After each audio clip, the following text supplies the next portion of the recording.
छत्रपती श्री शिवाजी महाराज की जय. जय भवानी. जय शिवाजी. इकडे आपण राणी महल पाहिले.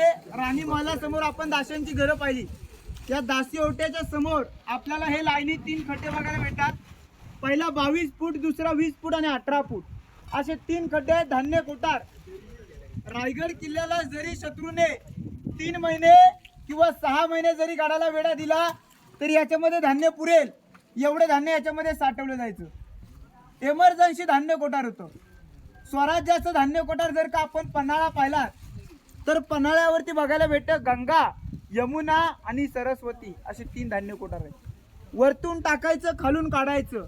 पण रायगड किल्ल्यावरती एमर्जन्सी धान्य कोठार होतं.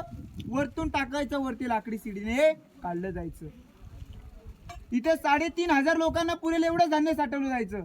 पन्हाळ्यावरती 5 लाख लोकांना धान्य पुरेल एवढं धान्य साठवलं जायचं. महाराजांच्या काळामध्ये इथे धान्य ठेवायचे. पण महाराजांच्या नंतरला गडावरती पेशवे आले.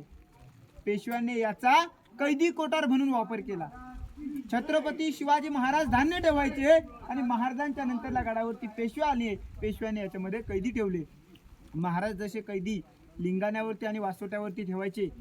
7 दिवस कैदी ठेवायचे. 8व्या दिवशी कबूल नाही आला की त्यात मुक्तकावना कडेलोट करायचे. महाराजांनी फक्त एक भीती निर्माण केलेली.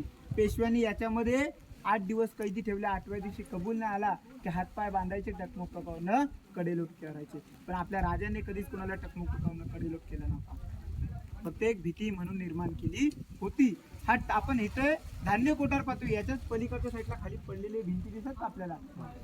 मंत्र्यांची घरं, अष्टप्रधानांचे वाडे. 8 मिनिस्टर होते.